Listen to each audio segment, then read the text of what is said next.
kanunay kapakiyasan o kalampusan, apan kining tanan pagsuway lamang.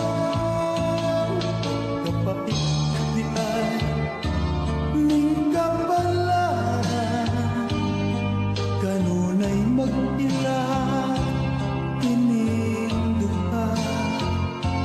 Huway kasumbungan sa mga kasakit, di nagpasakit niingin tanan. Haylangan sa kasakit, nagibati niining duha. Tintaron na malang ining punos, di kinabuhi.